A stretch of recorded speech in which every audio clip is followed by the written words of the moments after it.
The mall had never been this quiet. Corporal James Whitmore had walked this route for 11 years, and in 11 years he had never once heard his own footsteps. There had always been something else filling the air: tourist cameras clicking, children pressed against iron railings, the low murmur of a crowd that had traveled from somewhere far away just to stand outside a gate and watch men in bearskins stand perfectly still. Even on cold February mornings when the crowd thinned to a handful of determined visitors, there had always been someone: a Japanese couple with matching anoraks, a school group from Leeds, a retired American veteran who always seemed to cry a little during the music and never seemed embarrassed about it. This morning, there was nothing. April 2020. The city had folded inward like a letter sealing itself shut. The shops along the mall were dark behind their shutters. The cafe near St. James's Park where James bought his coffee every Tuesday had a handwritten sign on the door that said closed, until further notice in letters that had clearly been written in a hurry by someone who hadn't expected to be writing them for long. The pigeons that normally clustered near the Victoria Memorial were still there, because pigeons recognized no authority, observed no lockdown, and answered to no government directive. One of them watched James approach the south gate with the flat, bureaucratic stare of a creature that had seen everything and remained unimpressed by all of it.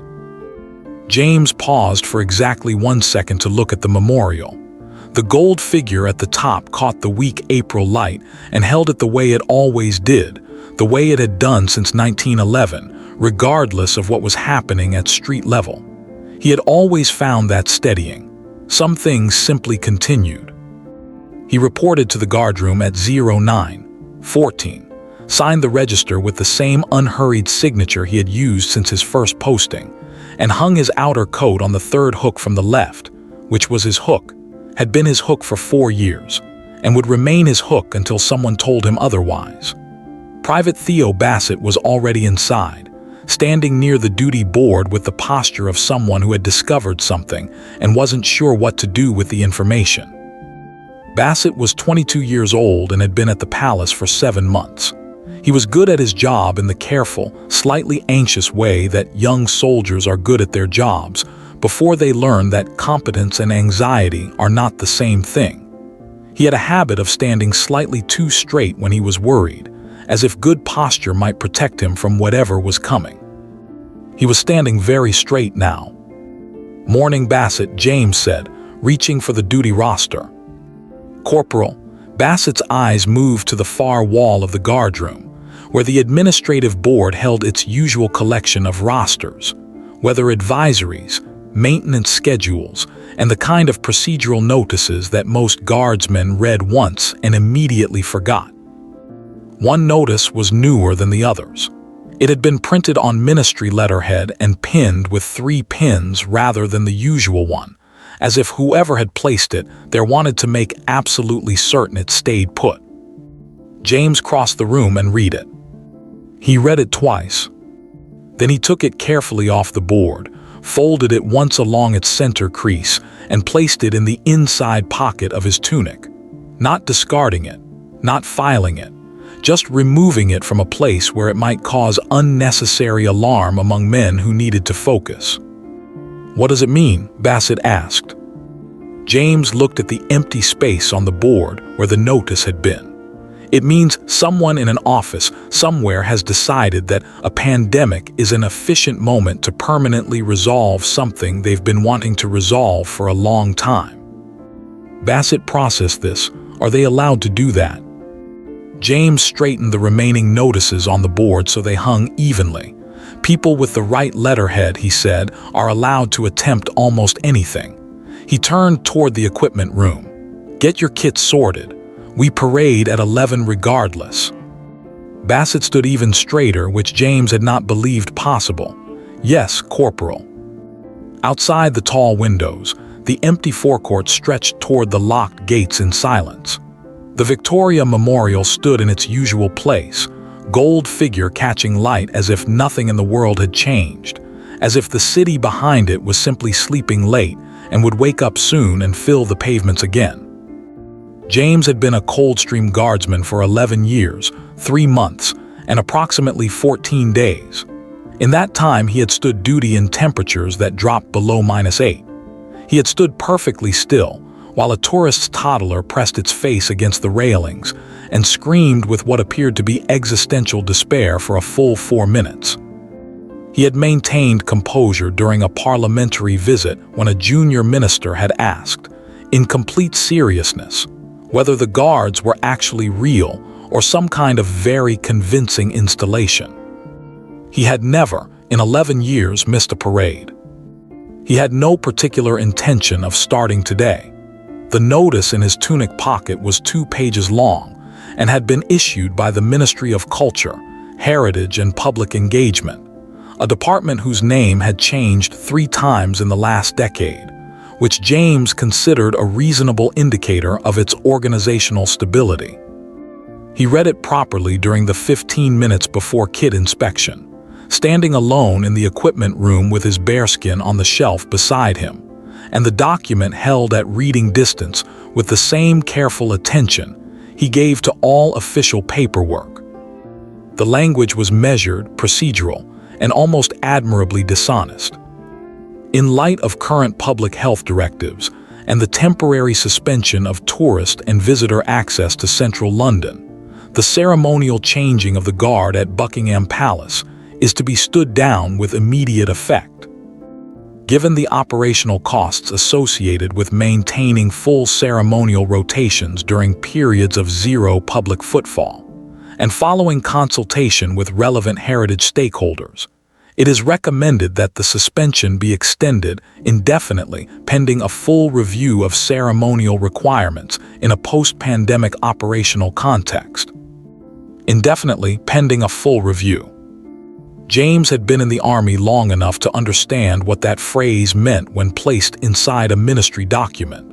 It did not mean until things improve. It meant until the question is quietly forgotten and no one is left who remembers to ask it. The changing of the guard at Buckingham Palace had been performed continuously since 1660. It had continued through 2 world wars. It had continued during the Blitz, when German bombers were rearranging significant portions of central London on a nightly basis. It had continued through political crises, royal bereavements, economic collapses, and at least 3 occasions when the weather was so aggressively unpleasant that any reasonable person would have argued for postponement. It had never once been suspended for the administrative convenience of a ministry department, whose name no one could reliably remember from one year to the next. James folded the document back along its crease and placed it in his tunic. He picked up his bearskin, checked its condition, and set it on his head with the precise angle that 11 years of habit had made automatic. Then he began the equipment check for the morning's parade with the same methodical attention he brought to every task, because the task was the task regardless of what was happening around it, and the task this morning was to put on a guard. He was 40 minutes into his preparation when the door to the service entrance opened, and Gerald Foss walked in. Gerald Foss was 53 years old, wore a suit that had been expensive once and was now simply well-maintained, and carried a leather document folder with the particular grip of a man who considered paperwork a form of weaponry. He had the smooth, practiced neutrality of someone who spent his professional life delivering news that other people didn't want to receive, and who had learned to do it in a tone that made resistance seem unreasonable. He was accompanied by a younger colleague who said nothing throughout the entire encounter, and appeared to be present primarily to carry a second folder and look professionally supportive. James was in the guardroom when Foss entered. Bassett and 2 other guardsmen, Private Connolly and Private Marsh, were completing final kit checks nearby. Foss surveyed the scene with the expression of a man who had expected more pushback and was slightly disappointed at its absence. "Corporal Whitmore," Foss said. James set down the buckle he had been inspecting. "Mr. Foss." Foss paused. "You know who I am." "I was informed you might be visiting this morning." James had made 3 phone calls the previous evening. 11 years at the same posting developed a network of useful contacts. One of them worked in ministry facilities. Another was a regimental clerk at Wellington Barracks. The third was his mother, who was not professionally useful but who had told him to trust his instincts, which he had always found sound advice. "Then you'll know why I'm here," Foss said, opening his folder. "The suspension order covers all ceremonial activity at this address effective today. I have the relevant documentation if you'd like to review it." "I've already reviewed the notice," James said. "Then you understand that today's parade is canceled." The word canceled fell into the guardroom the way a stone falls into still water, producing a ripple that James watched move across Bassett's face, then Connolly's, then Marsh's. "I understand," James said carefully, "that a ministry advisory has recommended suspension. I have not yet received a counterorder or confirmation from regimental command." Foss closed his folder with the practiced snap of a man who had closed folders at people for decades. The ministry advisory carries full operational authority during declared public health emergencies under the 2004 Civil Contingencies Act. You don't need a regimental counterorder. You need to stand your men down. James looked at him for a moment without speaking. The guardroom was very quiet. Outside the window, a pigeon landed on the forecourt stone, looked around at the absence of tourists with what appeared to be mild professional concern, and departed. "I'll need that in writing," James said. "It is in writing." Foss held up the folder, all of it. "I'll need it signed by someone with direct operational authority over this regiment." James kept his voice completely level. "Not a ministry recommendation. A direct order from the chain of command." Foss turned to the duty officer, Lieutenant Hartley, who had appeared in the doorway at some point during the exchange, and was now standing in the careful posture of a man who was senior in rank but junior in the specific gravity of this situation. "Lieutenant," Foss said, "perhaps you can clarify for your corporal that the ministry order supersedes regimental scheduling." Hartley looked at James. James looked back at him with the quiet steadiness of someone who had been at this post for 11 years and would still be here long after everyone else in this room had moved to their next assignment. Hartley straightened slightly. "The corporal's point about chain of command is procedurally correct," he said. "We'll need to confirm through regimental command before standing anyone down." Foss closed his eyes for exactly 2 seconds in the manner of a man exercising significant patience. "Gentlemen," he said, "there is no crowd outside those gates. There has been no crowd for 3 weeks. There will be no crowd for the foreseeable future. Who exactly do you imagine you are performing this ceremony for?" The guardroom went quiet in a different way than it had before. James picked up his buckle and continued his inspection. "I'll have an answer for you within the hour," he said. "If you'd like to wait, there's a chair by the duty board." Foss did not sit in the chair by the duty board. He stood near the window and made several phone calls in a voice pitched just loud enough to communicate importance without conveying specific content. His junior colleague stood beside him and looked at his own phone with great concentration. James completed his equipment check. Bassett handed him a cup of tea without being asked, which James accepted without comment. Some things didn't require narration. Outside, the forecourt remained empty. The gates were locked. The mall stretched away in both directions without a single member of the public on it. The gold figure above the memorial caught the mid-morning light and did not appear to have any particular opinion about the situation. At 10:20, Foss ran out of patience. He crossed the guardroom to where James was conducting a final check of the duty roster and placed his document folder on the table between them with the deliberate weight of someone establishing territory. "I want to be very clear about something, Corporal." Foss's tone had shifted from administrative neutrality to the quieter register of genuine frustration. "This is not a personal decision. This is a resource allocation issue. You have a full ceremonial rotation consuming budget, manpower, and logistics for an audience of precisely zero. The public cannot see you. The tourists are not here. The cameras are not rolling. Every single element that gives this exercise its meaning has been removed, and what you're proposing to do is perform it anyway in an empty courtyard because of tradition. Do you understand how that appears from an administrative standpoint? James looked up from the roster. How does it appear? Theatrical, Foss said, disconnected from operational reality. The kind of institutional habit that perpetuates itself simply because no one has had the courage to question it. The guardroom was very still. Bassett, Connolly, and Marsh had arranged themselves near the far wall with the carefully neutral expressions of men who were listening to everything and would remember all of it. James set the roster down. He spoke without heat, without volume, without any of the theatrical weight that Foss had just accused the ceremony of carrying. The changing of the guard at this palace has been performed since 1660, he said. It continued during the Gordon riots. It continued during the First World War while half the men in this regiment were in the trenches at Ypres. It continued during the Second World War while the building behind me was being bombed. Not symbolically bombed, actually bombed. Twice. The guard stood anyway. He paused for exactly one breath. You're asking me to be the man who stopped it because there were no tourists. That's not what I'm. It is exactly what you're asking. James kept his voice level.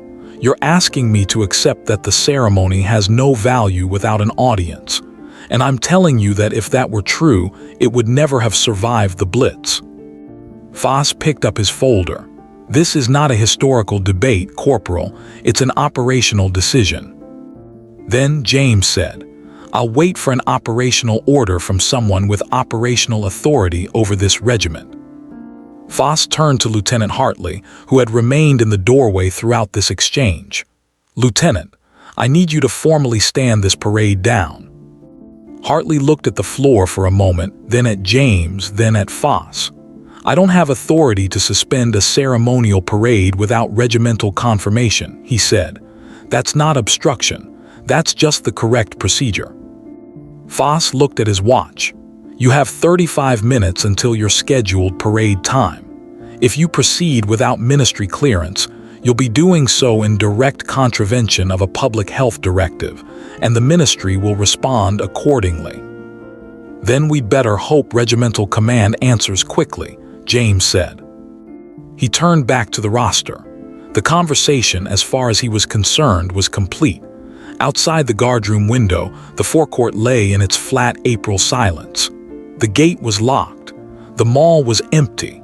There was genuinely nothing out there at all except the memorial and the light and the pigeons who had been here longer than anyone and would be here after everyone left. James had been asked on 3 separate occasions over his career whether the guards were actually real or some kind of installation. He had never answered. It wasn't that the question offended him. It was that the answer was in the standing, not the speaking. He picked up his bearskin and put it on. The knock on the guardroom door came at 10:44. Not the administrative rap of a ministry official, not the hesitant tap of a junior staffer.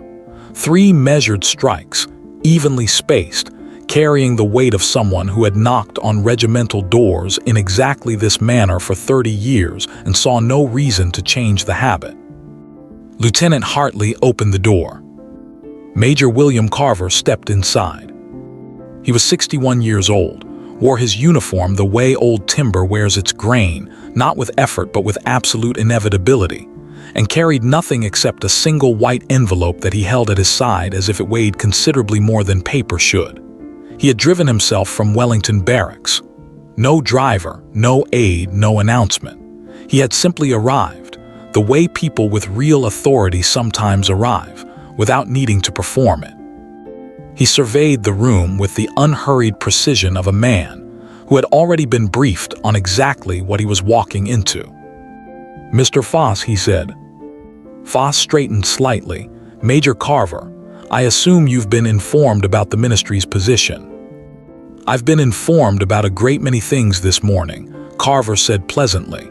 He crossed the room without particular hurry and placed the white envelope on the duty table. He didn't open it yet.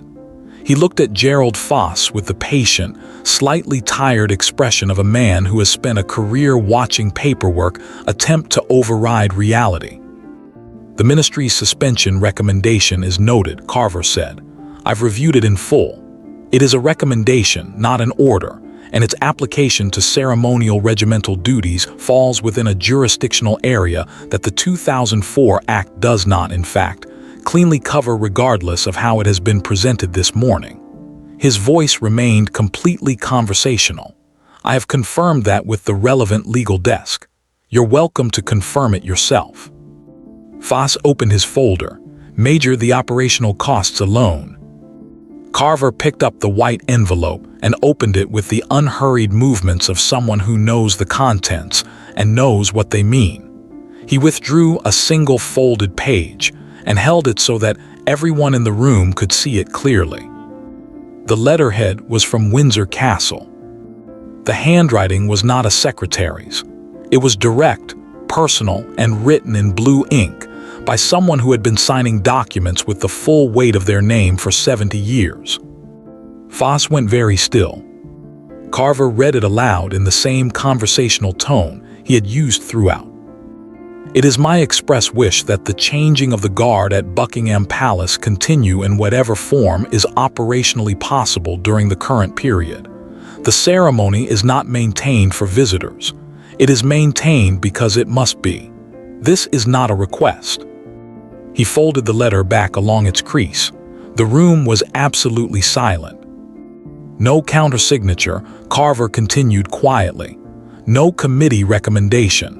No heritage stakeholder consultation. He looked at Foss over the top of the folded page. Just a very clear instruction from the person whose house this actually is. Foss looked at the letter, then at the folder in his own hands, then at the letter again, in the manner of someone watching the ground shift beneath a position they had considered solid. The major placed the letter on the duty table beside the envelope, smoothed it once with one hand, and turned to James. "Corporal Whitmore," he looked at his watch, "you have 11 minutes." James came to attention. "Yes, sir." Carver looked at Bassett, Connolly, and Marsh. All three had gone parade ground straight without being told. "You have your men." James looked at his guardsmen. He had his men. "Then I suggest you get on with it," Carver said. He picked up the letter, folded it into his breast pocket, and walked to the door. He paused once, without turning around, and addressed Gerald Foss in a voice that had completely lost its conversational quality. "The ministry is welcome to submit a formal review through the correct regimental channels. Processing typically takes 4 to 6 weeks. He opened the door. "Good morning." He was gone. The door closed with a sound like a full stop. Gerald Foss stood in the guardroom with his document folder and his junior colleague, and the specific silence of a man who had arrived somewhere with the full weight of institutional authority, and had just watched it outweighed by a single handwritten page. He straightened his suit jacket. He said nothing. After a moment, he walked to the service entrance and left, followed by the junior colleague who had not spoken a single word during the entire visit, and who, James thought, had probably learned more this morning than he expected to. Hartley looked at James. James was already moving. At 11:00 exactly, Corporal James Whitmore marched out of the guardroom and into the empty forecourt of Buckingham Palace. No band. The band was stood down under legitimate public health guidance, and James had no argument with that. No full complement regulations permitted a reduced form, and a reduced form was what the morning allowed. No crowd behind the gates. No tourists with cameras. No children pressed against the railings. No retired veterans. No Japanese couples in matching anoraks. No one who had traveled from somewhere far away to watch.